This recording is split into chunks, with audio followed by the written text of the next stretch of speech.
já estou aí acho que uns 16 anos, a idade do Guma, de trabalho com produtos digitais no mercado em Porto Alegre. Já passei por agência, Portal Terra, startup, já tive alguma boa trajetória aí no mercado, sempre trabalhando com produtos digitais.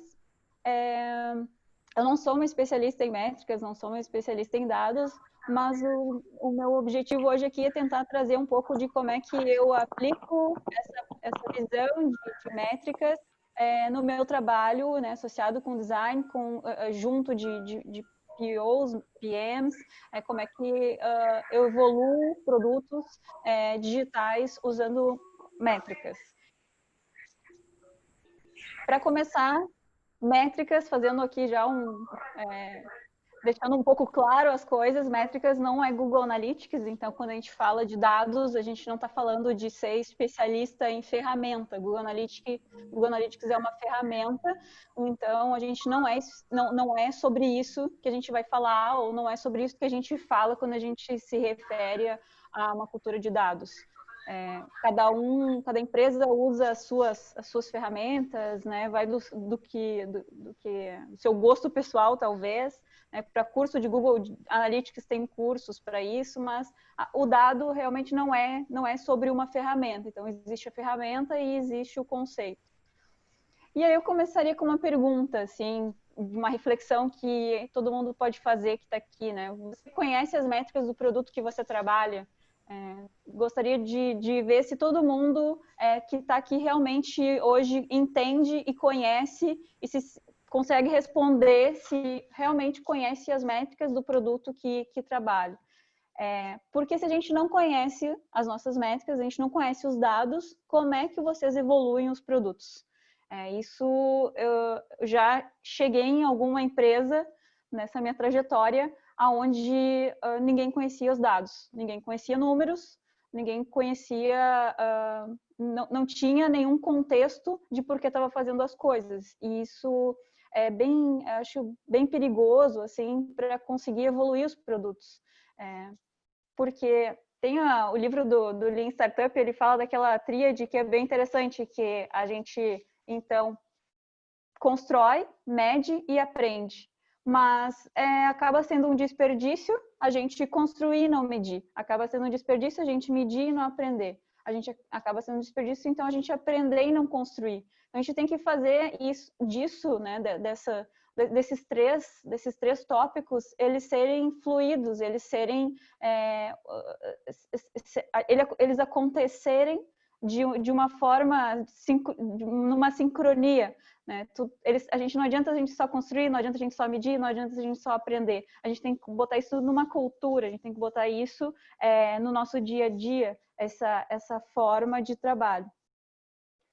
Como é que a gente sai dessa cultura do achismo e vai para uma cultura de hipóteses? Como eu trabalho muito com processos de discovery, quem talvez já viu alguma apresentação minha vai reconhecer algumas coisas aqui da minha fala, porque dentro de produto, né, então existem algumas métricas de performance de time, métricas de negócio, mas como a gente vai falar aqui de métricas de produto, a métrica de produto, eu tenho trabalhado ela nos últimos anos muito ligado à validação de hipóteses. Então, é muito comum a gente estar em alguma sala e ver algumas formas de trazerem problemas relacionados muito ao eu acho. E aí aqui não é que as pessoas não possam achar nada, a gente pode achar o que a gente quiser. Eu diria que talvez é uma abordagem um pouco diferente de mudar o nosso mindset na hora de dizer eu acho. A gente deveria começar a dizer, eu tenho uma hipótese. Porque aí nesse papel do eu tenho uma hipótese, eu assumo que eu não sei tudo, eu assumo que eu não tenho certeza e tudo que a gente pensa em trabalhar, tudo que a gente pensa em evoluir do nosso produto é uma hipótese a ser testada, é uma evidência que a gente precisa buscar, né? E aí a gente vai usar uma série de ferramentas e experimentos para correr atrás e buscar essa evidência, buscar esse dado, buscar o número que comprove ou nos dê pelo menos algum sinal de que a gente está no caminho certo. Então, explicando esse conceito do achismo e do hipótese, seria isso, mudar um pouco o nosso mindset na nossa fala. e sair desse papel do eu acho e vamos, do não tenho certeza, vamos testar, é uma hipótese que eu tenho. E nessa cultura tradicional, que ela é mais orientada pelo achismo, ela é mais focada em partes. A gente trabalha em empresa onde cada um está cuidando do seu, cada um tem a sua métrica para ser atingida, cada um tem o seu OKR. É uma empresa onde as coisas são mais reativas, a gente trabalha no grito do cliente, ou porque o cara pediu tal coisa, a gente vai lá e vai remediar, vai propor alguma coisa porque alguém pediu, alguém solicitou. E a gente não está olhando para tentar enxergar oportunidades futuras, a gente trabalha mais reativamente. A gente tem pouca autonomia para testes, então não existe um ambiente onde a empresa priorize a mentalidade de fazer testes, de aplicar. Não existe acesso aos dados, muitas vezes os produtos que estão publicados, que estão no ar, não são bem tagueados ou não são nada tagueados. A gente não sabe qual é os maiores chamados no call center, a gente não tem números, a gente não sabe aonde é que o bicho pega. Os dados, às vezes, estão sobre domínio de uma área específica, então é difícil ter acesso a isso, é difícil saber o que está acontecendo, tem que pedir, tem que abrir um ticket, tem que marcar com antecedência para conseguir descobrir alguma coisa. E basicamente também orientado por ideias ou algum problema do stakeholder, do CEO, e muito pouco direcionado por outras oportunidades do negócio, problemas do cliente. Numa cultura mais voltada para dados, o produto se evolui orientado por hipóteses. Então, ela é mais, ela valoriza mais a jornada do usuário como uma satisfação, né? Não é focada no pedacinho, não é focada só na aquisição, só na retenção, ela se preocupa com o conceito de sucesso, ele está no final da jornada. Ela é muito mais proativa, então ela está em busca de conhecer os problemas, ela está em busca de entender como é que estão os dados e sempre junto com o time, tentando propor soluções, propor melhorias, evoluindo o produto. Ela tem mais autonomia para testes, então ela pode testar, o erro não é um problema, então não tem problema errar, não tem problema experimentar, é uma empresa mais aberta nesse mindset. O acesso aos dados é fácil, muitas vezes tem TVs com dashboards onde as coisas estão passando, é visível os dados, não é sobre o domínio de uma área específica, né? Então é muito mais orgânico e é orientado por evidência, então é muito menos eu acho e muito mais vamos buscar algum dado que nos dê alguma ideia se isso realmente faz sentido. Então, tentando trazer um pouco do que seria um e o outro. Na cultura tradicional, cada um tem uma meta, isso acontece bastante. Eu acredito que vocês já devam ter presenciado algumas reuniões onde cada um luta pela sua parte. O comercial defende a parte dele, a galera de produtos vai defender que a interface tem que ser melhor, o marketing quer gerar mais leads, a tecnologia quer zerar bug, ou seja, cada um olha pela sua parte, pelo que precisa conseguir defender e medir e qual é a sua performance.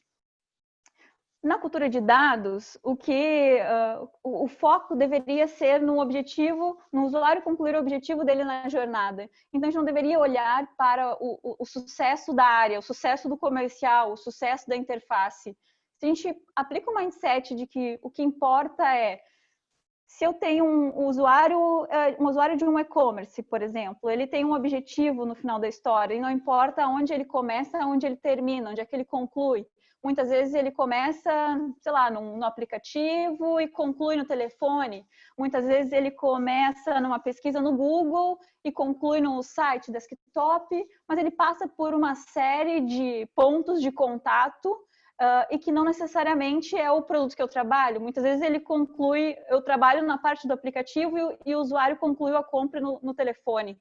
Então, ou seja, não foi no produto que eu estou trabalhando, mas eu deveria me preocupar que ele tenha satisfação no objetivo que ele se propôs dentro do produto, do negócio da empresa. E aí, a jornada ela pode ser olhada como funil, né? Então, a gente fala que a gente tem um funil de negócio se a gente começa a olhar a jornada como um funil, a gente pode ver que a gente pode perder o usuário em qualquer uma dessas partes. Eu posso perder o usuário na parte de aquisição, eu posso perder o usuário na parte de retenção, ou seja, eu posso perder usuários em qualquer ponto da minha jornada. Então, não deveria olhar para uma coisa descolada da outra. Todo mundo tem que se importar com que o sucesso aconteça em todas as partes. Aqui é uma historinha que eu já vivi, baseado numa história real, de uma empresa real, onde a gente vem lá com o CEO que fala assim, precisamos fazer um aplicativo para marcar um corte de cabelo. Isso vai ser incrível, vai ser muito fácil de vender comercialmente, e tem que ser app, porque né, o app é a coisa que as pessoas mais usam, e a gente precisa contratar desenvolvedores, iOS, Android e tudo mais. Bem, resumo, esse produto foi um fracasso, assim, não teve muito sucesso, porque o que acontece é que quando chega essa verdade absoluta, acaba que a gente assume que a gente conhece muita coisa, a gente assume que a gente sabe o que os nossos clientes precisam, a gente assume que isso vai dar certo, a gente assume muitas variáveis como verdadeira. Então, a gente não testa, a gente não experimenta, a gente não vai validar antes de investir. E aí eu gosto de mostrar um pouco desse gráfico aqui, que faz uma comparação, que é a situação, é o custo e o versus o risco de estar errado, né? Se a gente já parte para a solução, a gente já parte ali do meio, né? A gente já sabe que tem que ser app, a gente já sabe que problema o usuário tem, a gente já sabe o que precisa ser feito, o custo de estar errado é muito grande, porque a gente já fez um investimento enorme em pessoas, em desenvolvimento, e a gente pulou muitas etapas antes, né? Então, quando a gente tem só a ideia ainda, a gente testar isso de forma barata, a gente gerar os experimentos baratos, gerar várias hipóteses para poder avançar um pouquinho mais, é muito mais fácil, a gente não tem ainda nada a perder, né? Diferentemente de quando a gente já parte da solução. Então, começar da solução é muito arriscado nessa cultura. Dentro de métricas, tem essa frase que eu acho que combina bem, porque o Einstein disse que ele gastaria os primeiros 55 minutos dele determinando a pergunta certa a fazer. E métricas é basicamente isso. Quais as perguntas que tu quer que as métricas te respondam? Então, não adianta tu abrir os dashboards, não adianta tu abrir os teus Google Analytics, não adianta abrir o Tableau se tu não sabe o que tu quer perguntar para as métricas. Que perguntas tu quer? Quais são os teus números? Qual é a medida do teu produto? Qual é o fator de sucesso do teu produto? A gente tem que saber o que as métricas têm que nos responder. Então, até na hora de montar os dashboards, tu tem que saber o que tu quer perguntar para tu conseguir criar e montar os teus dashboards em função disso. Então, quais são as perguntas que as métricas vão te responder? Existe um gráfico aqui que eu acho ele interessante para mostrar um pouco da diversidade disso, né? A métrica é uma ferramenta que te apoia, né, na construção de um produto. E muitas vezes quando tu está olhando, às vezes, só para dados quantitativos, tu está olhando mais para um lado. Então, se tu quer saber quais são os métodos, tem muitos métodos para tu descobrir como evoluir um produto ou por que aquilo está acontecendo. Pode ser alguma coisa mais de comportamento, pode ser mais de atitude, pode ser mais qualitativo ou mais quantitativo. Quando tu está olhando só Google Analytics, por exemplo, tu está olhando muito lá no âmbito do quantitativo e do comportamento, mas tu não sabe por que ele está fazendo aquilo, como ele está fazendo aquilo. Então, como é que eu encaixo cada método? Eu tenho que começar a entender o que os usuários fazem.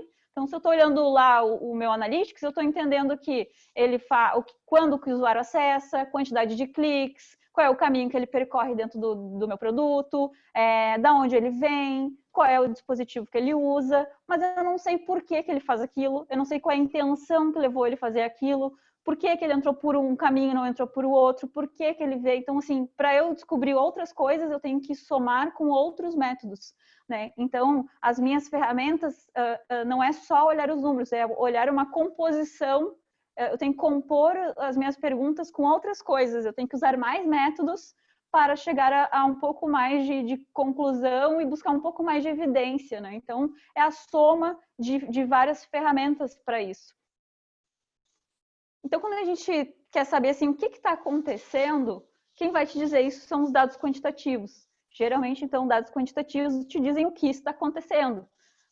Mas se tu quiser saber por que está acontecendo, a análise qualitativa é que vai te mostrar isso. E agora, se o que está acontecendo é bom ou ruim, aí tu vai ter que partir para benchmarks, fazer pesquisa, olhar trends. E como é que tu pode evoluir ou como é que tu pode melhorar o que está acontecendo? Aí tu vai para o âmbito de hipótese e experimento. Então, assim, em resumo, para mostrar que é uma composição de muitas coisas. Não é só o número em si, não é só o dado em si, é uma soma de indicadores que tu tem que buscar para tentar se munir de evidências para conseguir evoluir, então, o produto.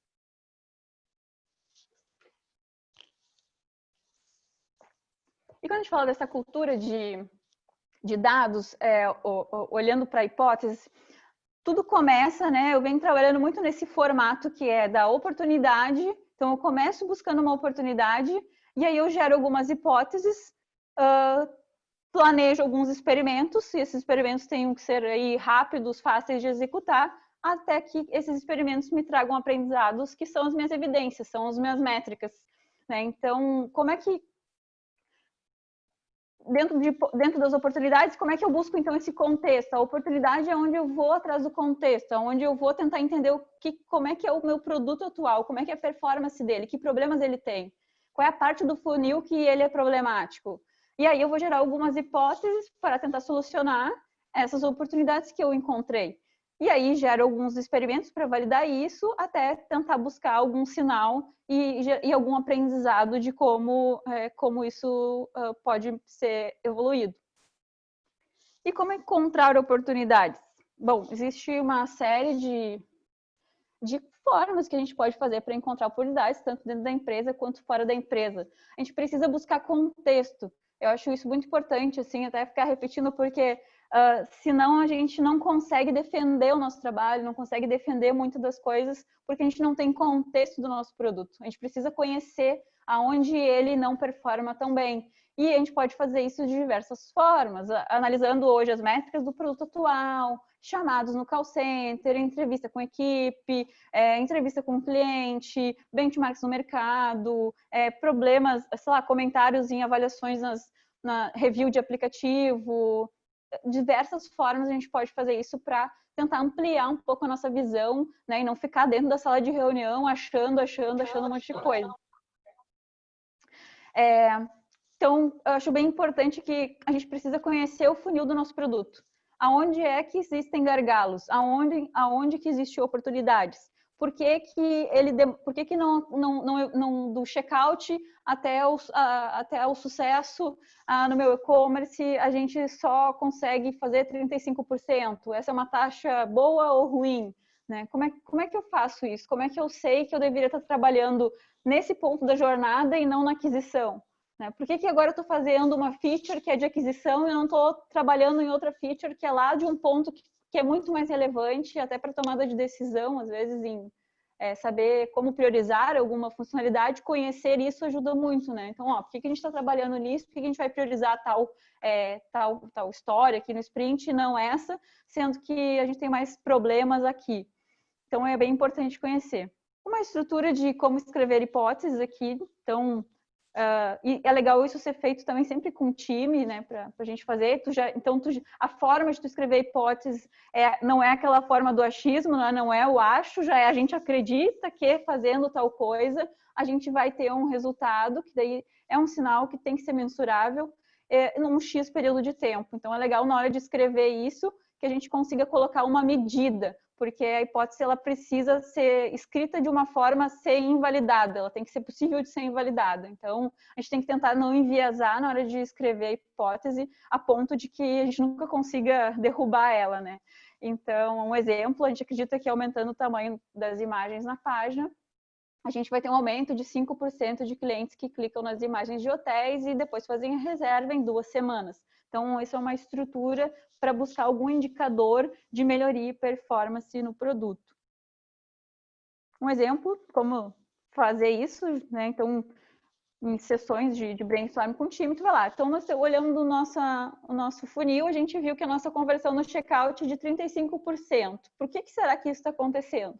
E aí tu vai gerar algumas suposições. Junto com o time, brainstorm, gera algumas suposições. Bom, pode ser porque o preço do frete só aparece no final. Pode ser porque o botão de comprar não está muito claro. Pode ser que as informações do produto não está muito para baixo.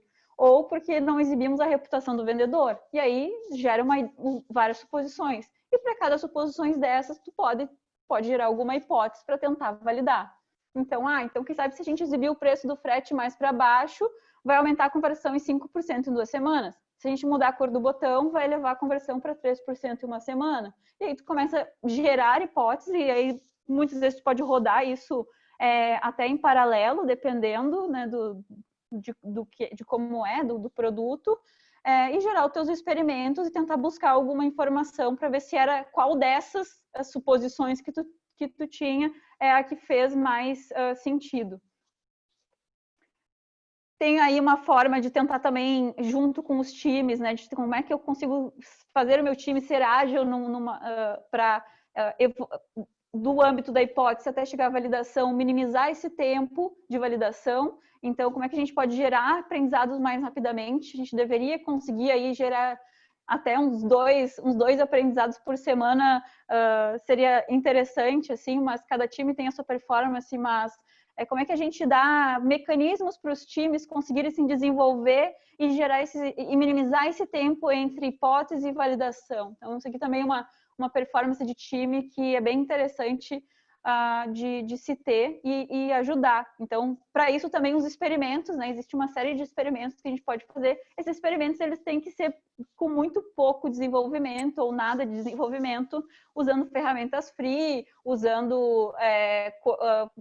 botando código na mão, porque o que a gente quer é aprender, a gente só quer validar se aquela suposição que a gente tinha, se aquela hipótese realmente se confirmou. Se ela se confirma, a gente investe e desenvolve. Se ela não se confirma, não há necessidade de desenvolver. Então tem que ser barato, tem que ser fácil e tem que ser rápido. Uma dica que eu dou é documentar os experimentos, então fazer uma planilha para isso, porque, como eu falei antes, da visibilidade dos aprendizados, da visibilidade dos dados, é super importante numa cultura de dados. Né? Então, também divulgar o que a gente está aprendendo, o que a gente não aprendeu, o que está acontecendo, quantos experimentos estão rodando essa semana, o que a gente já validou. O experimento que a gente rodou essa semana já gerou novas hipóteses, a gente já vai rodar mais uma, porque o que a gente aprendeu, o que a gente coletou de evidência nesse já não vai nos gerar outras hipóteses a serem testadas. E isso é super legal de compartilhar com a empresa, com o time e dar visibilidade dos experimentos e dos aprendizados deles. Bem, aqui faço uma pausa para dizer que será que a gente quer ser data-driven ou data-informed? A gente fala muito, né, na cultura de dados, data-driven, data-driven. Só que aqui eu faço um ponto, talvez algumas pessoas já devam ter ouvido falar que a gente não deveria ser orientado a dados, a gente deveria ser informado pelos dados. Tem uma certa diferença, mas eu acho que eu vou ver se eu consigo trazer aqui esse conceito. Né? Então, quando a gente, toda e qualquer decisão do negócio ela é tomada de acordo com o dado que tem, tu só usa aquilo, tu desconsidera vários outros fatores. E quando tu é informado pelos dados, tu considera que tem muita coisa envolvida, tem muitas variáveis dentro do negócio que tu não pode descartar. Contexto, aprendizados, algumas coisas que vocês já passaram dentro da empresa. E muitas vezes o dado só por si só, se a gente se segue e olha para ele, a gente acaba desconsiderando que existem outras coisas que a gente deveria levar em consideração, outras equipes, outras métricas, outras medidas. Né? Então, ao invés de a gente sermos escravo do dado, a gente deve usá-lo como uma ferramenta. Então, a gente não deve ser cego por ele, e a gente deveria ser informado e orientado por ele. Aí eu acho que um ponto aqui que a gente está vivendo agora da pandemia ela tem análise de dados tem sido o fator que está determinando o que a gente vai fazer amanhã, né? O que vai ser do nosso futuro. Quando começou isso tudo, os gráficos que a gente mais olhava era esse, né? Então, como se achata a curva da pandemia, o sistema do SUS versus número de casos, tempo do primeiro caso. Isso, eu acho que é um bom exemplo para mostrar essa diferença entre o data-driven e o data-informed. Quando a gente começou a olhar para isso, tinha muitas predições, né? Então, tinha predições que diziam que talvez lá em abril a expectativa era que a gente tivesse menos de 4 mil casos. Só que não, a gente teve muito mais que isso, né? Então, se a gente fosse data-driven, a gente talvez olhasse e assumisse que a gente teria só menos de 4 mil casos. Se a gente considerasse também outras predições que tinham lá em março, que a pandemia acontecia só em países onde o clima era mais frio.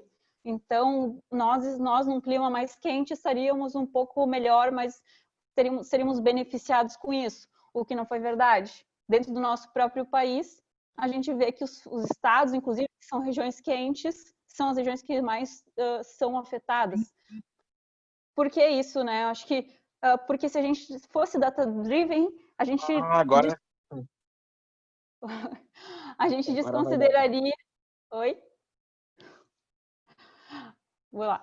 A gente desconsideraria que existem outros contextos, né? Existem um contexto que a gente tem que olhar, que é regiões que não têm saneamento básico, a gente tem pessoas que não têm sabão para lavar a mão, tem uma série de outras coisas no nosso país que a gente não que mudam completamente o número, que podem mudar completamente a situação, que o nosso gráfico pode ficar completamente diferente de um gráfico de predição, porque o gráfico de predição estava ali olhando e fazendo comparações com evidências que outros países tinham, mas a gente está em um outro contexto, a gente tem outros fatores, outras coisas que mudam completamente isso e pode mudar o resultado final.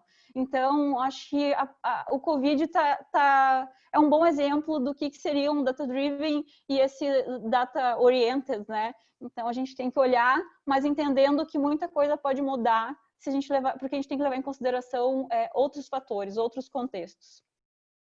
Então, indo para concluir, dados são apenas uma ferramenta de análise, cabe a nós tomarmos a decisão, né? A gente tem que olhar isso como uma ferramenta, mas no final a escolha, a decisão é nossa, baseada em vários outros contextos e experiências que a gente já teve sobre o produto que a gente já trabalha, sobre o negócio que a gente já trabalha há anos.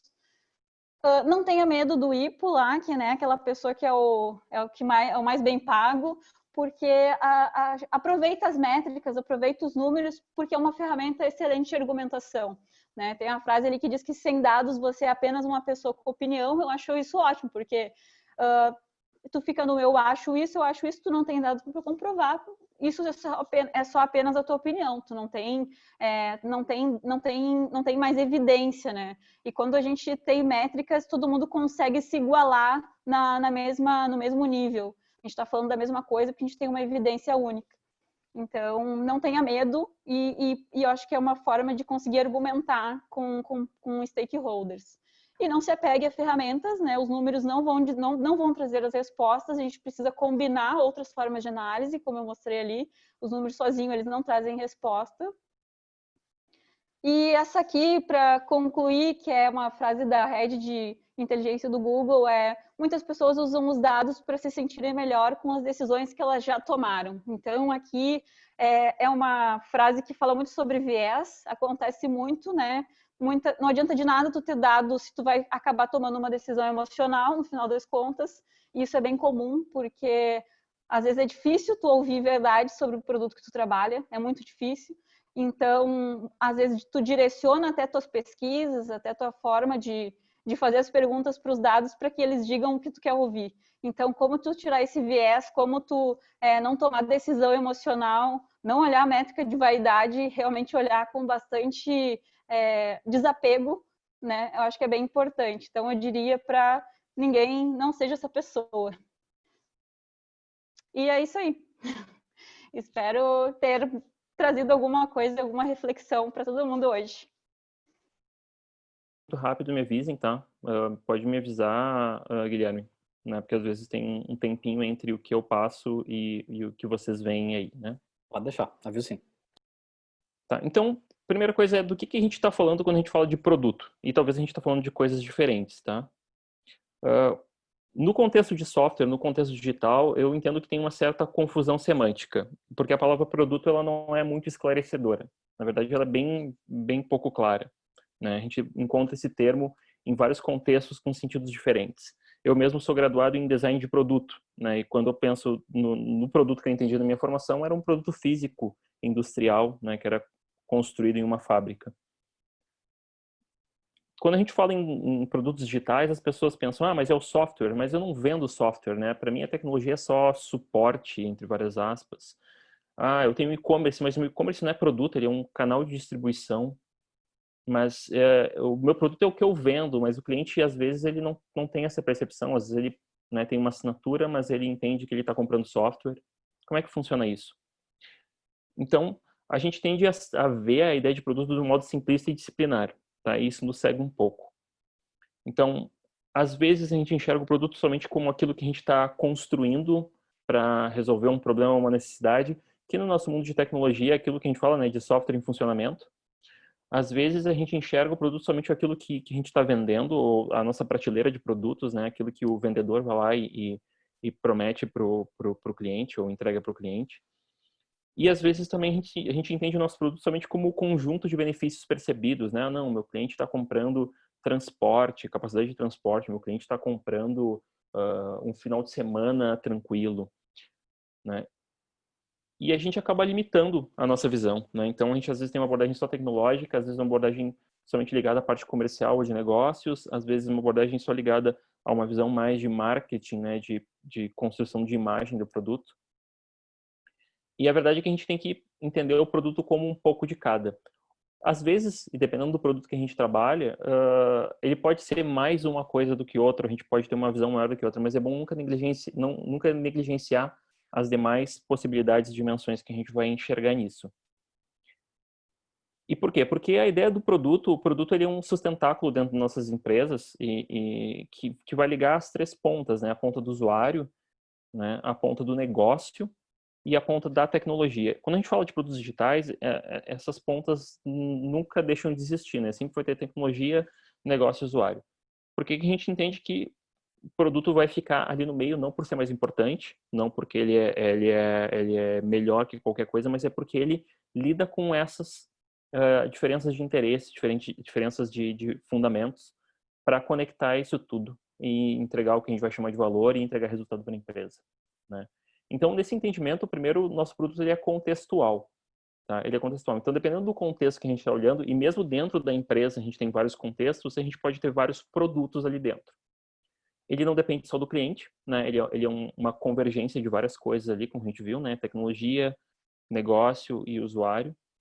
Ele acaba sendo um meio da gente articular essas relações, tensões, vontades, necessidades dentro da organização.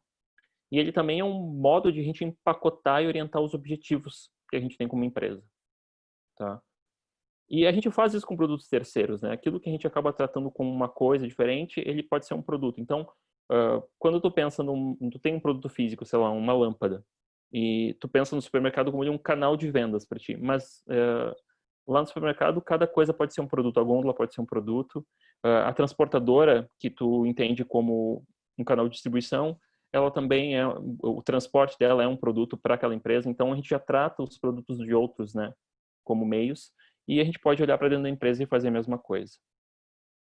E daí, sendo assim, o nosso produto pode ser um software on-premise, né? Pode ser aquele software de caixinha que a gente vende, pode ser um app mobile, e independente como a empresa usa, mas o meu app não é o meu produto, porque o meu produto é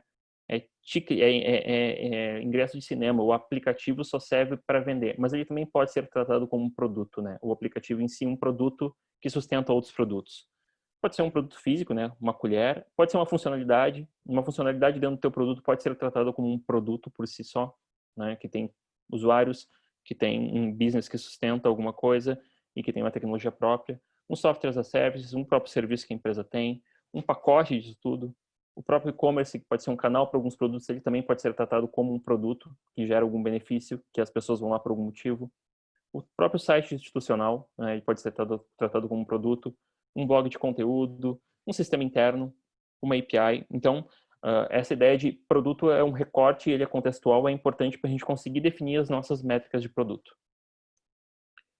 E pensando no que foi dito, eu já largo para vocês irem matutando, quais são os possíveis produtos que existem na sua empresa, né? Às vezes a gente tende a amarrar somente o produto como aquele produto que a gente vende, mas ok, que outros produtos sustentam esse produto dentro da nossa empresa? E daí a gente vai para a nossa segunda parte, que é falar um pouquinho de métricas, tá? E primeira coisa é a gente entender que métrica é um sistema ou padrão de medição. Então, a gente quer medir alguma coisa, a gente usa um padrão ou um sistema que a gente define. Métrica é uma ferramenta, tá? Envolve números ou estatísticas, é uma questão mais de definição dura, e a gente vai usar, ou a gente vai medir a métrica, ou a gente vai usar ela para medir alguma coisa. Então, a gente está falando basicamente de números e coisas que a gente vai olhar racionais com números. As métricas vão servir para algumas coisas. Por exemplo, na nossa empresa, as métricas vão servir para a gente compor os nossos indicadores-chave, os famosos KPIs ou KPIs, né? São aqueles números que mostram se a nossa empresa está bem, se ela está saudável. Também vão servir para quem já usa OKRs ou OKRs para compor os nossos resultados-chave, que é aqueles resultados que a gente quer atingir para cumprir objetivos que a gente tenha. E as métricas não são um fim em si mesmas, né? A gente não tem métrica só por ter métrica, a gente tem que ter as métricas por algum motivo.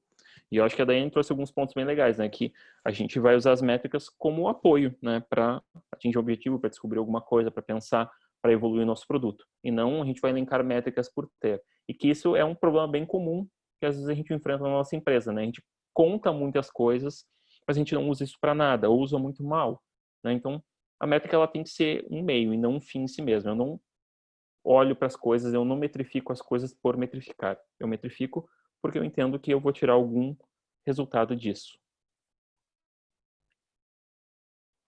E a métrica tem alguns atributos, e eles são importantes. Primeiro, a métrica tem um racional ou uma regra, que é como é que ela funciona, como é que eu calculo ela.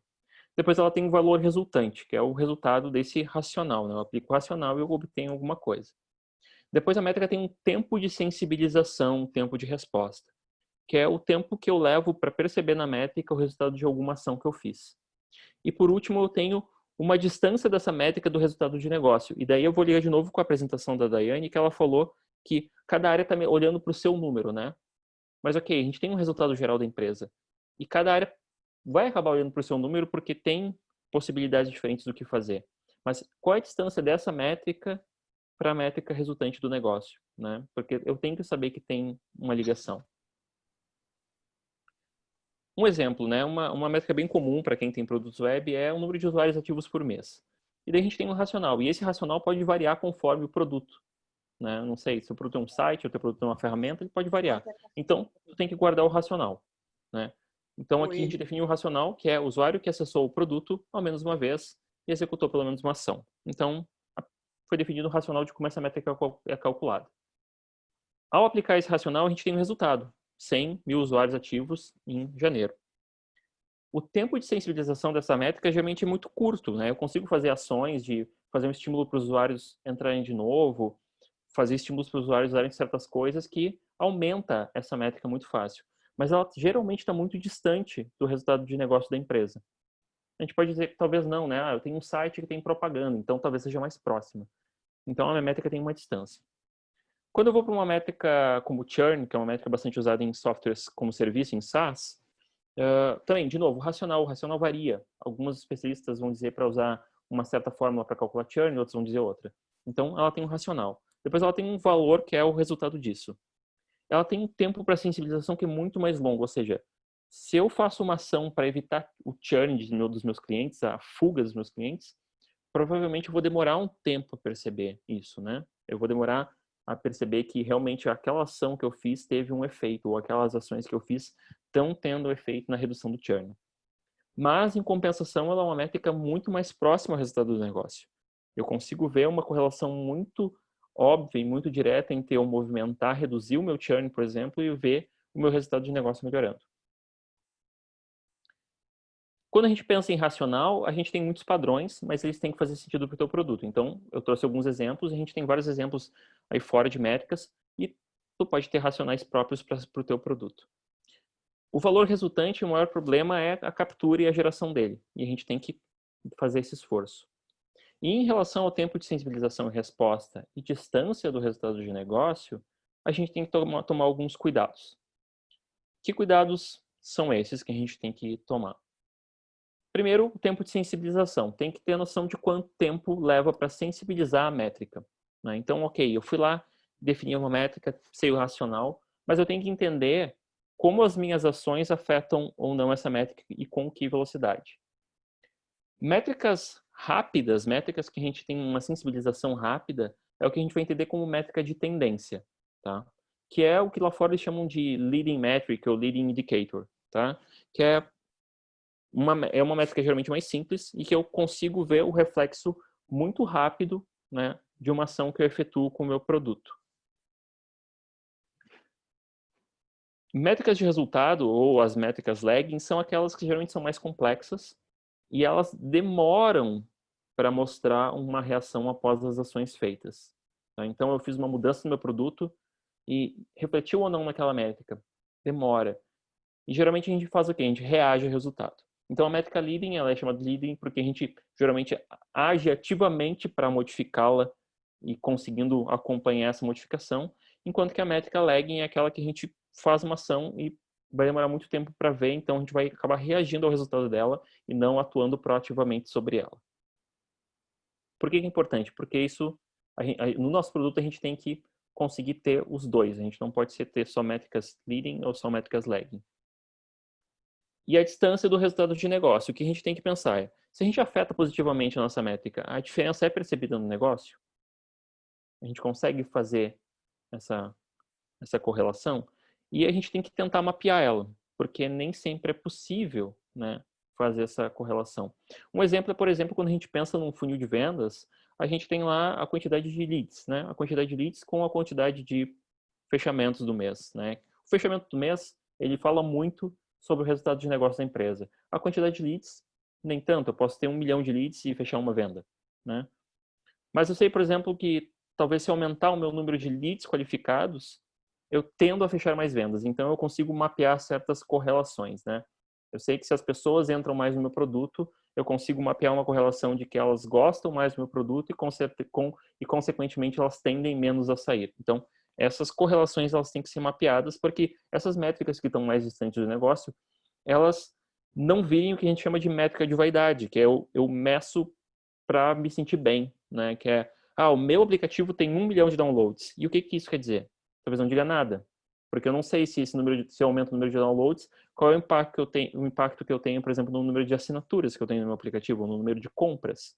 Então, se eu não conseguir fazer essas correlações, as métricas vão empobrecendo e a gente olha para elas para se sentir bem, né? Eu tenho 1 milhão de downloads, 2 milhões, eu tive 100 mil downloads a mais esse mês. E daí fica aquela pergunta, né? Hoje, olhando para a empresa de vocês, quais métricas vocês já olham? Então, a primeira pergunta que eu fiz lá foi qual era o teu produto, ou quais produtos a tua empresa tem, né? Tu conseguiria mapear pensando naquele desenho contextual. E agora quais métricas tu já olha hoje na tua empresa? Tá? Tem métrica de tendência, tem métrica de resultado, consegue ver se tem alguma métrica próxima, alguma métrica distante do resultado de negócio, sabem se tem alguma causalidade entre elas. E a gente vai para a nossa terceira parte, que é como é que a gente então mede o nosso produto. E essa é a parte mais difícil, né?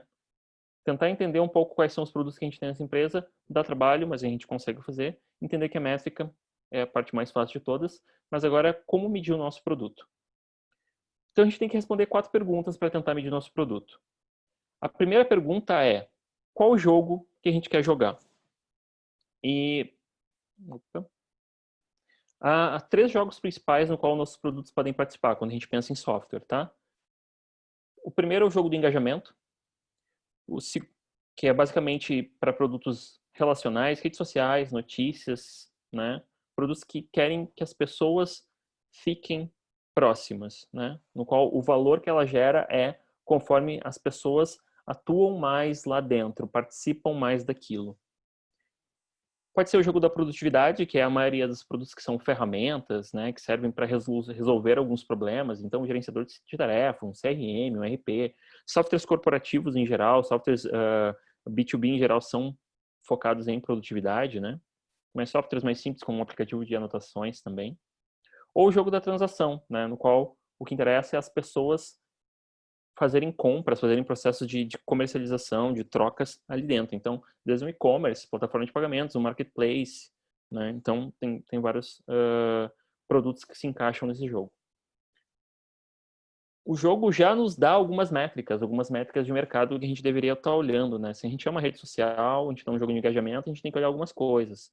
Se a gente é uma ferramenta e a gente está num jogo de produtividade, eu olho para outras métricas. Então, essas métricas, elas já condicionam um olhar para o nosso produto. Então, qual jogo o teu produto participa mais? E participa mais, porque tu até pode escolher mais de um jogo, né? Mas tu tem que definir qual é o mais importante para ti.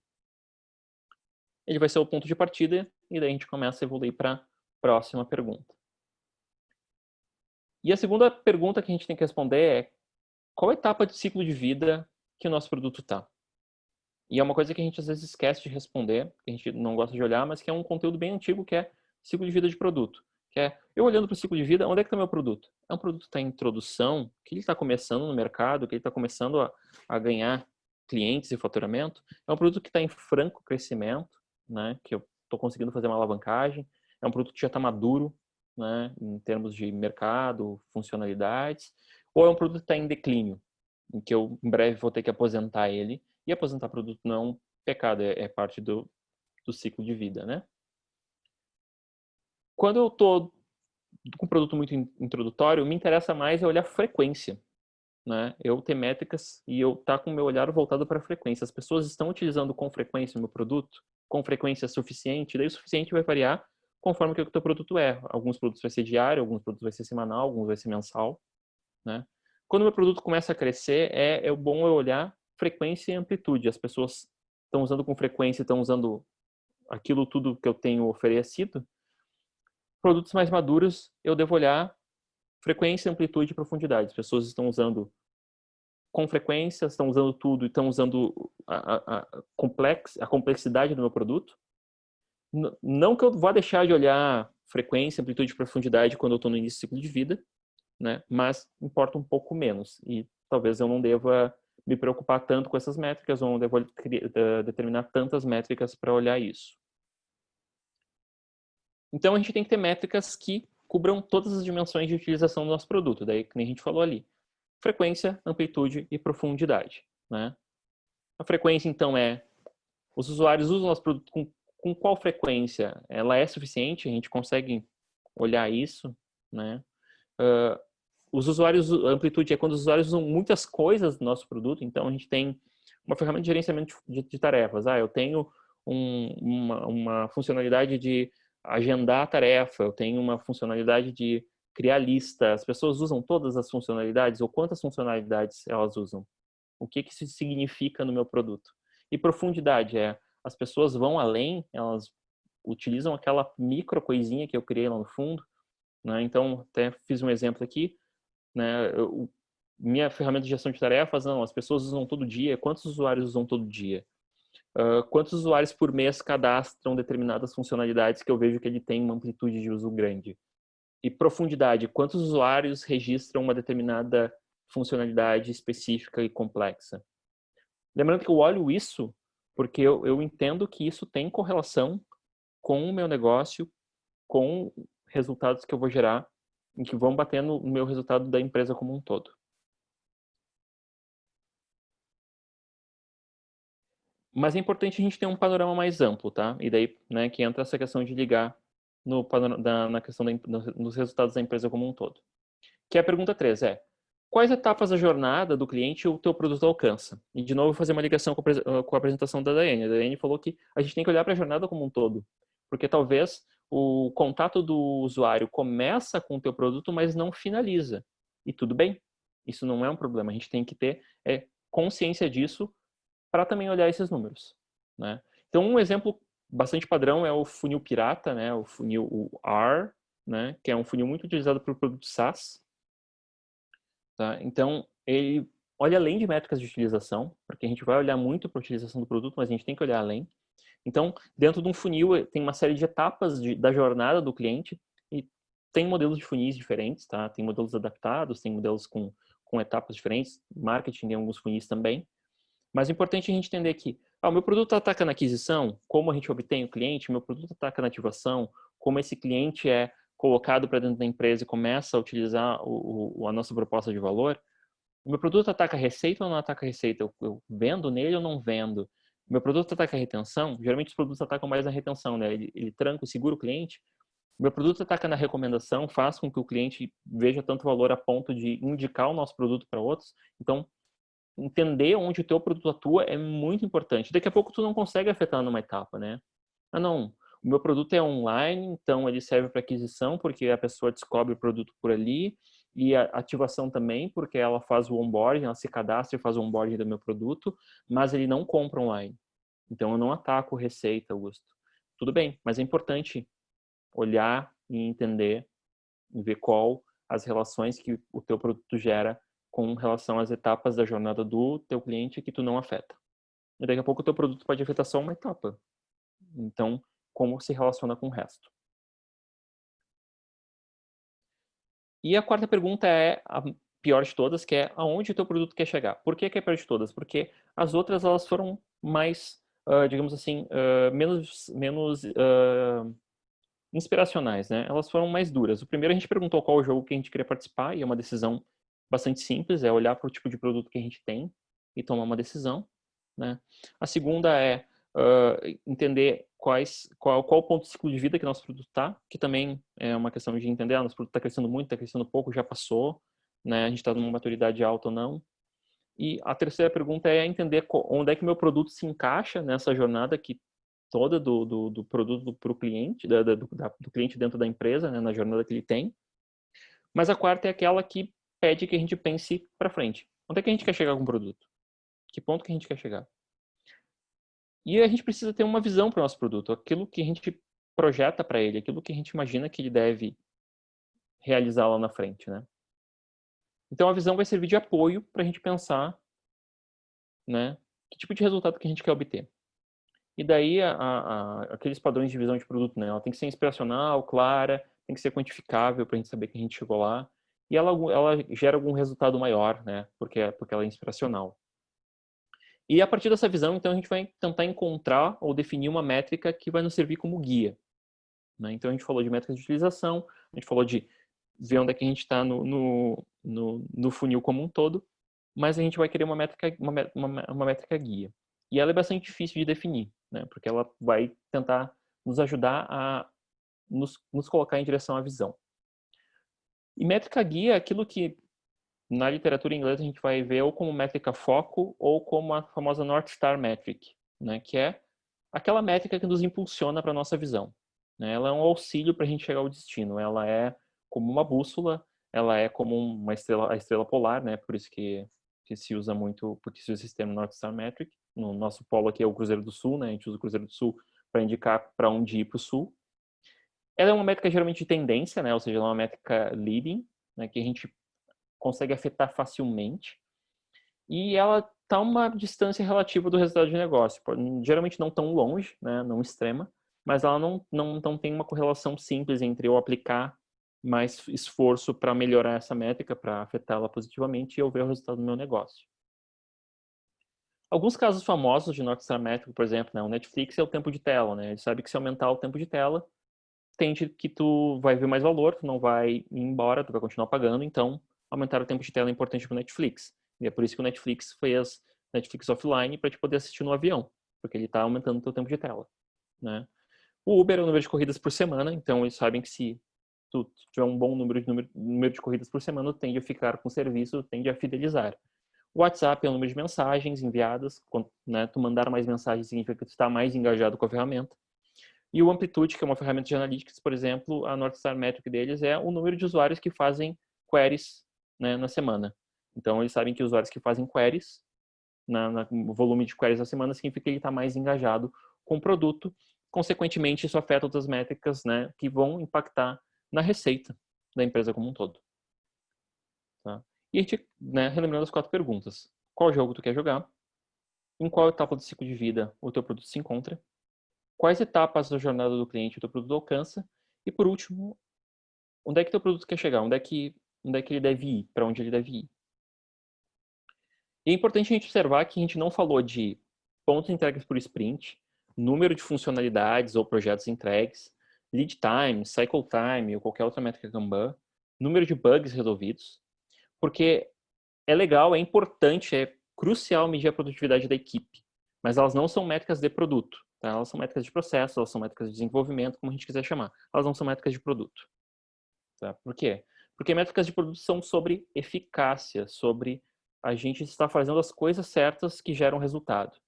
E sobre influenciar o comportamento dos usuários com o nosso produto. Né? Para quê? Para que eles resolvam os problemas que eles querem, para que eles resolvam aquela situação para a qual eles contrataram o nosso produto, eles compraram, né, como a gente quiser colocar, e eles percebam valor nisso. Tá? Então é sobre como o uso do produto impacta o resultado de negócio, e não sobre quantas funcionalidades a gente já entregou, ou se a gente está dentro do cronograma ou não. Tá? Daí alguém pode dizer, tá, Augusto, então se é sobre impacto de negócio, minha métrica é faturamento, é lucro, é receita, é o dinheiro ganho, é a minha métrica de produto. Eu vou dizer, tá, tudo bem, mas é para todo mundo, deveria ser, a não ser que tu trabalhe numa ONG, que daí, né, talvez o dinheiro ganho com a tua atividade não é o que interessa. Mas o importante é o seguinte, a métrica de produto, ela representa aquelas alavancas que a gente tem no nosso produto e que a gente consegue impactar positivamente o resultado de negócio. Muitas vezes de um modo indireto, o que não é um problema, né? Às vezes a gente tem distâncias disso, mas são aquelas que a gente movendo, a gente está influenciando positivamente o resultado de negócio. E também muito importante é que o time responsável por aquele produto, e daí a gente fala de time, eu estou realmente falando do time multidisciplinar que tem desenvolvedores, tem pessoas de outras áreas, tem pessoas de produto, QA, designer, tem várias pessoas. Esse time, essa equipe responsável consegue atuar ativamente na métrica, senão ela não serve. Se a métrica, ela não, o time não consegue atuar sobre ela, que nem eu falei ali, o time tem um produto todo online, mas o produto não vende online. Eu não posso colocar como métrica aumentar o ticket médio do produto, porque o time não atua na venda do produto, então ele não pode. Ah, mas a gente vende online, então tudo bem. Né? Então, o time tem que ser capaz de atuar na métrica para que ela seja uma métrica que sirva para o time, para que ela seja uma boa métrica de produto. E, bom, não acabei, eu falei que eram 3 partes, mas eu menti, tá, gente? São 4 partes, mas é só algumas dicas e alguns pontos de atenção. Primeiro, ter métrica exige trabalho, tá? A gente tem que capturar, às vezes tem que processar, tem que ter cadência de captura, tem que ter uma precisão suficiente, então dá trabalho. E isso é bem importante para que a gente não exagere no que a gente vai definir como métrica. A gente precisa de estrutura e precisa de conhecimento, tá? E às vezes a gente não tem nenhum dos dois, né?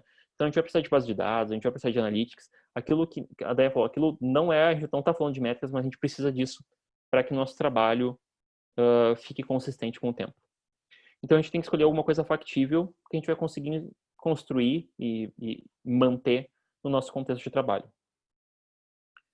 Medir não é a resposta para tudo, medir é muito importante. E, de novo, vou roubar mais um trecho da Daiane.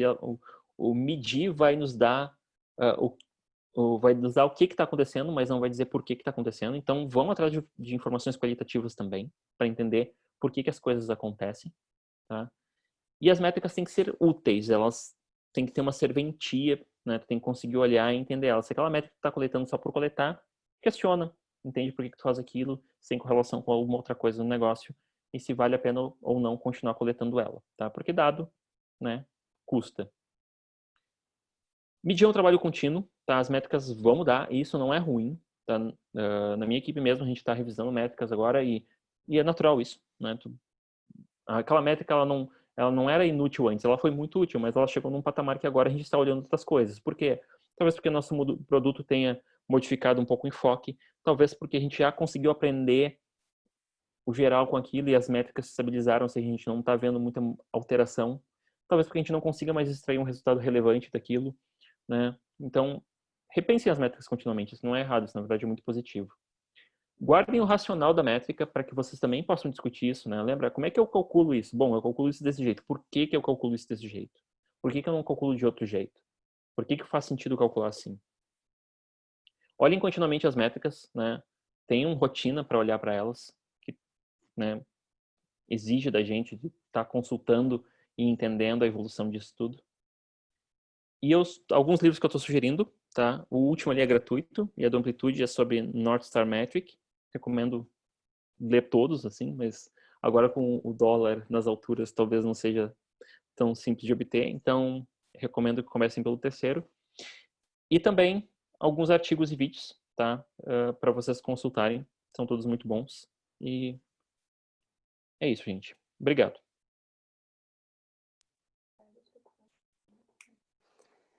Sensacional. Muito, muito, muito bom mesmo. Parabéns, primeiramente, a Daiane e ao Augusto. Poucas vezes eu participei de eventos onde eu vi pessoas falando com tanta propriedade de um assunto. Sério mesmo, foi muito bacana, muito legal. Eu acho que os comentários ali refletem um pouquinho disso também. Mas, enfim, vamos às perguntas aqui, para a gente não perder o timing de nenhuma das duas palestras. E aí eu gostaria de sugerir aqui, então, uma dinâmica mesmo, tá? Deixa eu até abrir minha câmera aqui de novo. Que é assim, quem gostaria de fazer perguntas, por gentileza, coloquem o nome de vocês, escrevam o nome ali, e eu vou estar chamando um por um e pedindo para que vocês façam as perguntas, pode ser? Então, repetindo, escrevam o nome de vocês no chatzinho, e aí eu vou estar chamando vocês para que vocês façam as perguntas. Vamos lá, galera.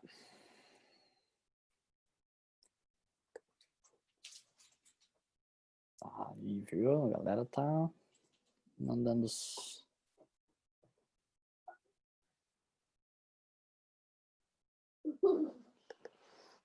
Show de bola. E aí, moçada? Perguntas? Aí, ó. Teria sugestões de livros de autores brasileiros, Daiane e Augusto?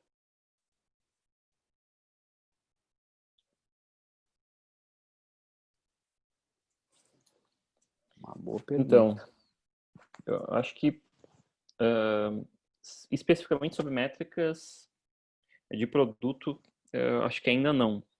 Talvez um livro que toque um pouco nesse ponto, mas é um livro um pouco mais abrangente, é o livro do Joca Torres, que eu acho que ele escreveu junto com o Caroli, né? Eu acho que é Product Management o nome dele mesmo, né? Que eu acho que é em inglês, que tem versão em inglês e tem uma versão em português. Gestão de produtos pela... Eu posso botar o link aqui depois, mas eu acho que é um livro que toca vários tópicos e ele tem uma parte sobre métricas, assim. Mas específico sobre métricas, infelizmente, eu não lembro de nenhum livro brasileiro. Talvez o Lean Analytics tenha uma tradução, mas eu não sei te dizer.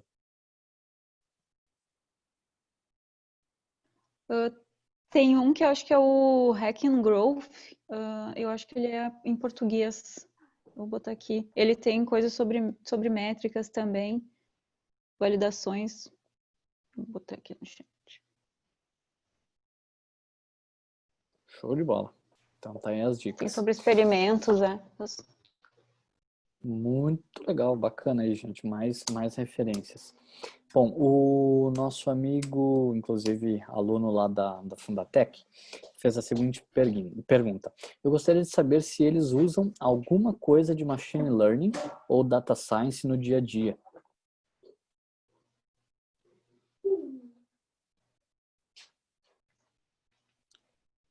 Sim, de Machine Learning eu vou dizer que eu não sei dizer, mas Data Science sim, mas a gente tem equipe de Data Science apoiando para algumas definições, né? Principalmente na parte de revisar alguns racionais ou analisar algumas bases um pouco mais complexas. O que exatamente eles usam, daí tu vai... Não sei dizer, não posso te ajudar. Mas sim, a gente tem uma equipe de Data Science que apoia em definição de métricas, apoia em revisar algumas métricas mais complexas, não as mais simples, né? Aquelas que vão exigir algumas bases interrelacionadas. No meu caso, não trabalho porque eu estou num time de incubadora de novos negócios, então eu não trabalho com produtos core da empresa, eu trabalho com tentando evoluir ideias, né? Então elas são mini startups dentro da empresa, onde eu trabalho gerando experimentos e validações para tentar alavancar alguma ideia ou tentar conseguir gerar que alguma ideia tenha encontrar o market fit dela, assim. Então eu acabo não trabalhando com contexto de dados que já existem. Eu tenho que tentar ir atrás de dados, alguma evidência para ver se o produto é possível de ser escalado ou não. Então é um contexto bem incerto, assim. Eu não tenho informação nenhuma e eu tenho que meio que fabricar os dados. É um outro direcionamento. Show de bola. Bacana. Mas ali respondendo diretamente ao que o Gabriel, ele é um entusiasta pela questão do machine learning, principalmente também da data science, e eu acredito que, enfim, dependendo, como vocês comentaram, depende muito da questão do produto em si, né? Tu pode sim compor métricas mirabolantes, utilizando variação de dados, modelos mentais, até mesmo para aprender tudo isso, né? Mas eu acredito que sim, algumas empresas devam usar sim, Gabriel. Um exemplo, talvez para complementar, eu tenho um colega que é data science lá na DP e a gente fez alguns experimentos, como eu preciso gerar alguns experimentos, ele me mostrou algumas formas de fazer protótipos plotando dados de data science dele, então com a expertise dele de entender e como plotar alguns gráficos, ele me mostrou algumas ferramentas e a gente chegou a algumas ideias, até por exemplo o exemplo do Covid aqui, como é que a gente sabe a probabilidade de tal coisa acontecer, então ele rapidamente ele consegue gerar experimentos com as informações, ele sabe de onde capturar, de onde buscar dados e como gerar alguns protótipos muito rapidamente, então nos ajuda até como forma de prototipação, assim, eu diria que a gente se complementa muito. Bacana, muito legal. E aí tem uma outra perguntinha também do Heleno Alves aqui. Como vocês fazem para definir o tamanho público-alvo de validação de cada hipótese?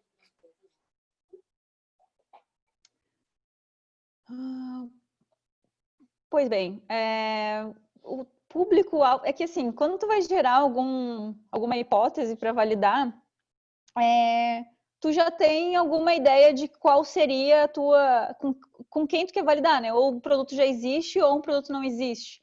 Então, na verdade, não teria limite, assim, eu não vejo um limite de quem tu quer validar. Eu vejo que talvez tu tenha que ver o teu tempo, quanto tempo tu quer rodar o teu experimento para validar a tua hipótese. Ou seja, vamos rodar durante 30 dias e ver o aprendizado que a gente quer. Mas daqui um pouco é um teste AB, daí tu define algum tamanho de amostragem que seja o suficiente. Mas acho que vai da definição que tu entende que o que seria sucesso para ti, o quanto é o suficiente. Quando tu escrever a tua hipótese, tu já pode definir esse range, dependendo da oportunidade que tu está trabalhando, do problema que tu encontrou, qual é o tamanho que seria suficiente para tu comprovar ou não comprovar o problema que tu encontrou. Aí eu acho que não vejo uma regra, assim, não sei se o Augusto quer complementar, mas eu não vejo uma regra, eu vejo muito do teu contexto e do que tu precisa encontrar de informações para tu se sentir seguro para avançar ou não. Eu acho que daí pegando o gancho da Daiane, quando o produto está mais no início e quando é mais qualitativo, tem muito disso. E quando tem um produto que tem uma quantidade suficiente, e daí ter quantidade suficiente é ter milhões assim, de usuários, tu já começa a ter base suficiente para tentar fazer um teste AB com inferência estatística, calcular quanto tem que ser a amostra, qual a diferença tem que dar do resultado para que isso seja válido. Daí tu vai ter que usar estatística básica, assim, para fazer uma comparação entre dois testes, ver se tem correlação de variáveis. Daí não foge muito disso, né? Tem um grupo controle. Mas, sendo assim, ó, a maioria de nós nunca chega nesse ponto, tá? Porque a gente nunca tem um produto tão grande, né? Quando a gente trabalha, a não ser que a gente trabalhe em uma empresa que tem um produto muito massivo, senão é dificilmente chegar nesse ponto. Tu tem que ir mais nessa linha que a Dani falou. Qual é o teu objetivo, o que tu vai definir como sucesso, o que é o primeiro sinal, e daí sempre a redução de riscos é importante, né? Parece que foi bom, né? Eu fiz um teste, parece que as pessoas querem essa coisa ou vão usar isso daqui. Então, por isso que tu não vai fazer tudo de uma vez, né? Tu fazer um pedacinho, porque talvez o teu teste tenha sido não tão legal assim, tu pegou uma amostra errada e daí tu vai evoluindo, né? E se ajudar a resultados digitais, aqui eu vou colar aqui, ela tem uma ferramenta, uma calculadora online que tu coloca ali um tamanho para te ajudar a definição de tamanho de amostra. Então, caso alguém seja interessante, é uma boa ferramenta para usar. Show. Eu já tinha me deparado com essa calculadora do RDI, bem bacana. Uhum. Boa dica. E a Jéssica, então, faz uma pergunta aqui também bem interessante. Qual seria o tempo ideal, ela coloca entre aspas duplas, inclusive, para apresentar as métricas de produto para o time de dev? Já que a gente falou sobre isso, né? Para apresentar, eu acho que não tem um tempo, ele deve ser informado desde o início, assim, não existe, como eu falei ali até na minha, essa coisa de eu ter o dado, eu como PM ter o dado, ou eu como designer, ou eu como stakeholder, ou eu como especialista de BI na minha área. Todo mundo deveria saber o dado do produto, todo deveria conhecer os números, né? Não existe uma forma de engajar todo mundo para resolver o mesmo problema, a mesma situação, se só eu sei alguma coisa. Não é, vai ser agora nessa reunião é que a gente vai compartilhar os dados. Ela tem que ser orgânica, ela tem que ser presente, ela tem que ser na TV dos corredores, ela tem que, sabe, ela tem que ser comunicada, as coisas têm que estar muito bem expostas, eu acho, o tempo inteiro. Então, eu vejo que o time tem que, os desenvolvedores, eles têm que dominar o funil tanto quanto o pessoal de produtos.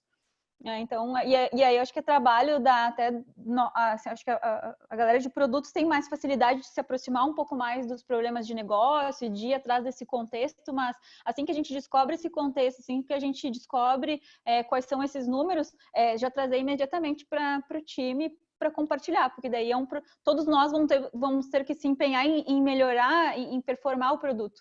Então, é um problema de todo mundo, né?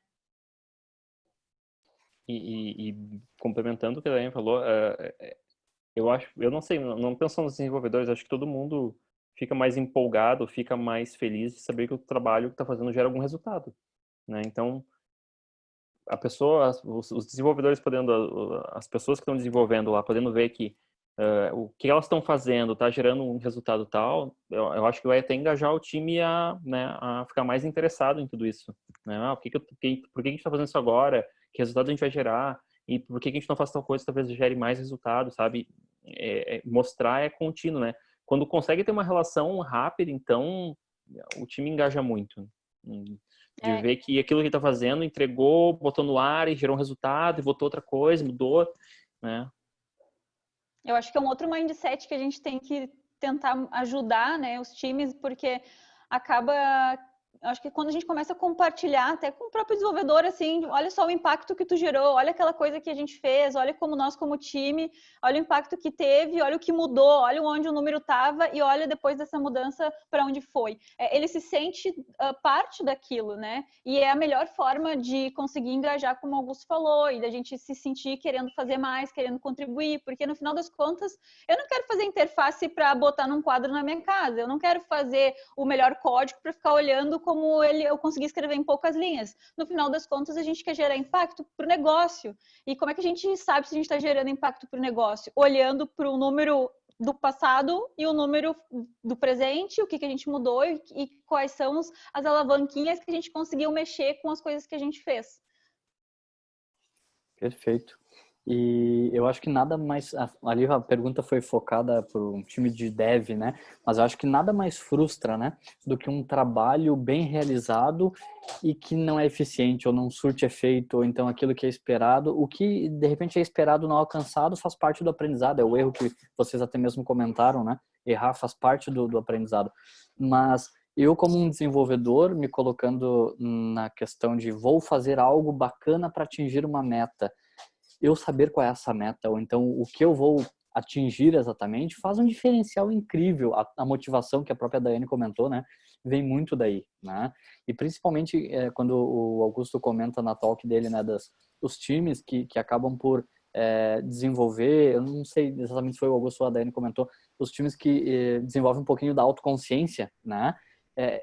tem um pouco dessa jogada, né? O ser autoconsciente é saber por que mesmo que eu vou fazer isso, qual é o impacto que vai ter, né? Então, esse digamos assim, é um comportamento, mas ele é um jogo, né? Que, na verdade, eu passo a produzir aquilo que é valoroso para o meu cliente, para a minha empresa, para o meu time, e ele é um ciclo, né? Tendo isso como um acompanhamento, métricas que a gente consegue estar pensando nelas, revisando elas e organicamente vendo a coisa crescer, nossa, isso muda total a motivação de um time, de uma empresa, né? De um produto. Tá certo, pessoal. Vamos ver aqui. Olha, o Emerson lembrou uma grande frase que a gente fala muito lá na YouMove, mas isso, na verdade, se não me engano, Peter Drucker, né? Que fala, diga-me como me medes e te direi como me comporto, né? É exatamente isso, né? Se tu não sabe para onde vai ou tu não sabe qual é a direção, qualquer coisa serve, né? Então, é bem isso aí, é bem isso aí. O James também comentou ali, né, sobre a transparência, a gestão à vista, né? Para ter essa questão do engajamento, do propósito, ter a direção, né? Saber exatamente para onde está todo mundo indo. Isso é bem importante. Muito legal. Eu acho que a Beleza, o Goldberg. visibilidade... O Emerson Não, complementou ali. Obrigado, Emerson. eu ia falar É, que isso acho que a visibilidade ali, como eu comentei antes, né, de tu ser visível, não só fazendo slides para apresentar para o teu stakeholder, mas acho que a visibilidade tem que ser compartilhada com todos dentro da empresa, né? Para como é que a gente gera um engajamento, assim. Primeiro é dando visibilidade, que nem quando eu faço o teste de usabilidade, como é que eu mostro para o stakeholder que o produto não performa? Vamos dar visibilidade, vamos gravar um teste para ele ver, vamos mostrar a coisa acontecendo. Vão mostrar o impacto das coisas. Eu acho que é uma boa forma de mudar e de mostrar mesmo a situação real e exercer o desapego. A gente tem que ter um desapego e entender que a gente não sabe nada, tudo é uma hipótese a ser testada, um produto é vivo, ele evolui o tempo inteiro.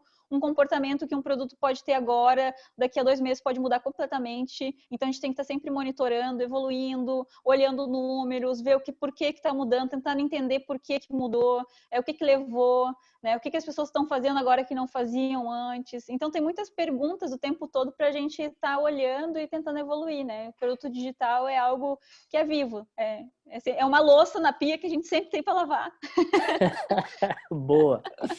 Boa analogia, boa analogia. Uma coisa que me vem muito à mente quando vocês falam, né, sobre essa questão do ciclo, até que o Augusto trouxe ali, né, o ciclo do produto isso a gente acaba por entender e obviamente, né, não é à toa que eles fazem isso de forma sinceramente, acho que até mesmo magistral, assim, o porquê que o Google deprecia. Um dia desse eu achei um artigo, vou ver se eu acho em algum momento e vou colocar lá no Twitter, a quantidade de produtos que eles depreciam mensalmente, né? Justamente por esse acompanhamento fino que eles fazem das coisas, né?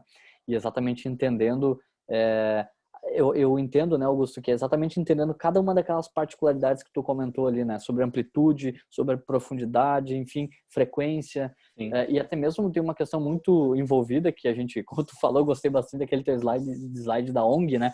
Que peraí, legal, se não tá dando grana, tem um ponto aqui, né? É uma primeira métrica, vamos rever a questão, né? É importantíssimo. E a questão do depreciar o produto é uma visão múltipla, né? Tu olhar a métrica do produto, mas a ideia é tu olhar também as métricas que são técnicas, que são de desenvolvimento, falando do produto, né? Um produto de computação. Ver as métricas, tá aumentando o meu custo de manutenção.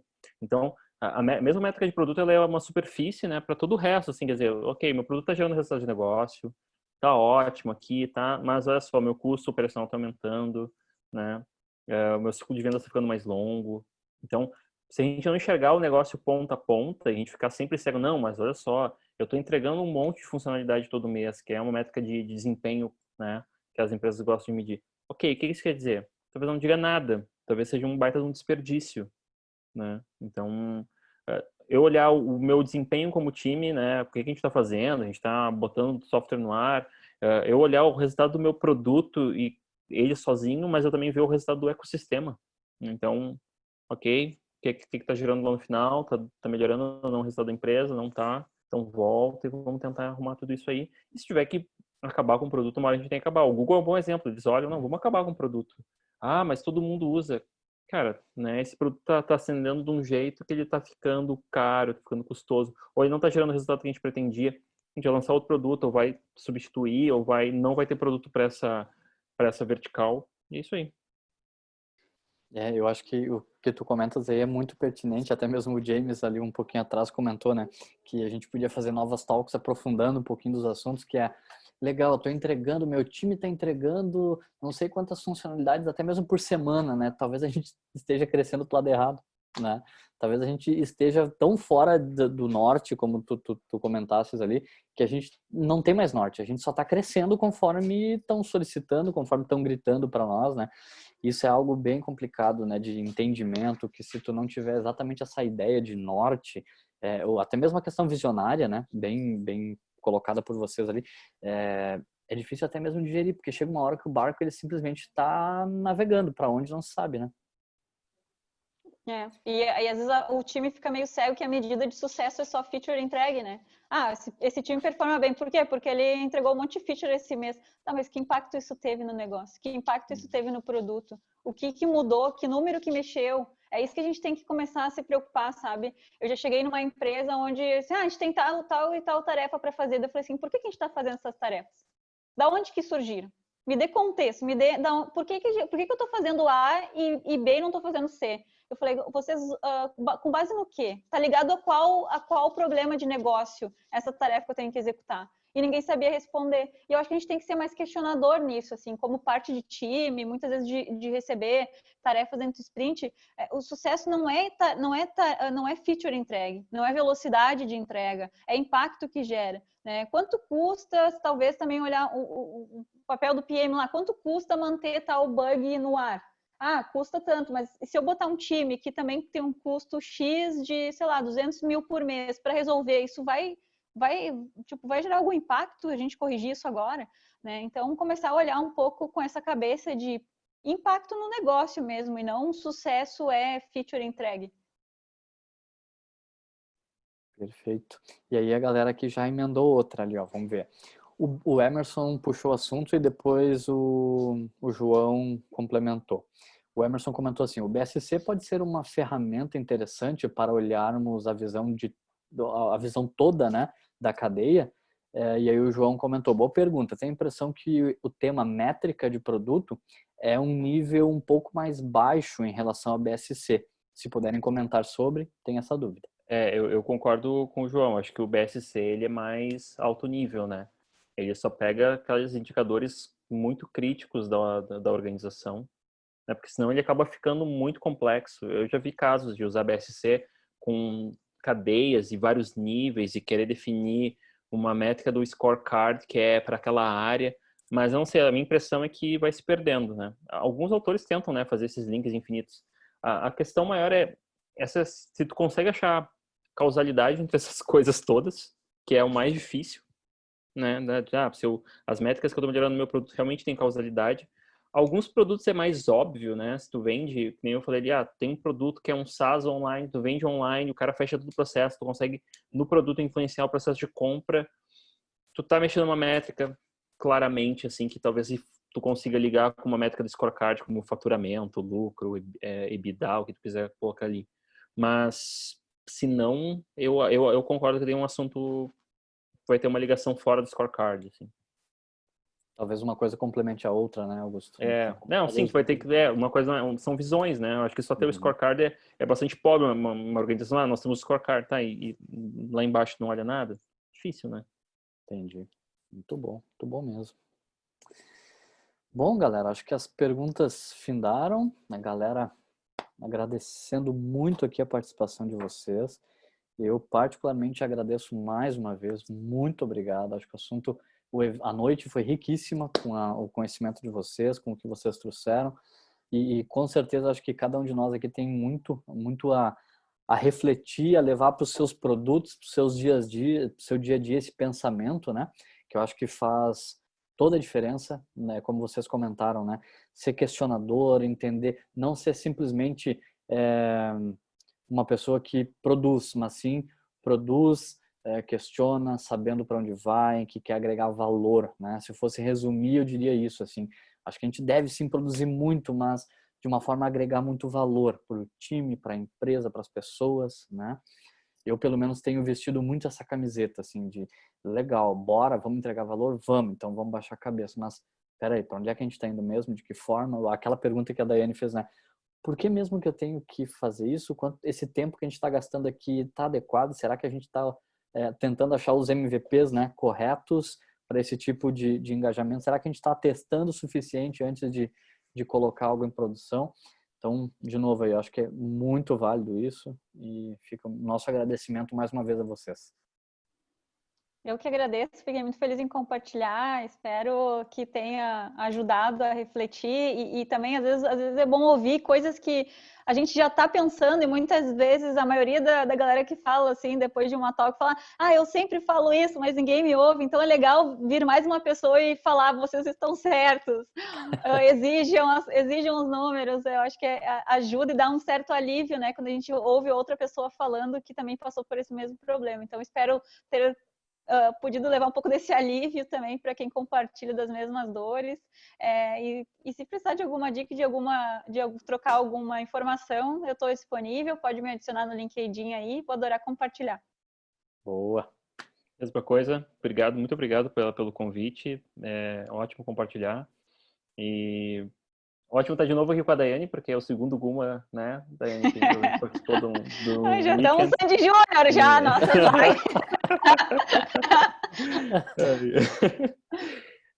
E vou reiterar aqui o convite para se inscreverem lá no Meetup de Produto. A Daiane também é organizadora comigo, então a gente também promove conteúdos lá. É um pouco mais específico que o Guma, né? O Guma tem essa amplitude assim maior de querer ser mais amplo em relação a toda a questão do desenvolvimento, métodos ágeis e produto. Mas é legal também, assistam lá, assistam aqui, as comunidades se fortalecem. É isso aí. O importante é estarmos dentro delas, né? Então tá, gente. Agradeço mais uma vez aí a todos também pelo comparecimento. E se Deus quiser, até o próximo. Valeu, pessoal. Boa noite a todos. Boa noite. Tchau, tchau, gente. Boa noite. Tchau, tchau. Se cuidem.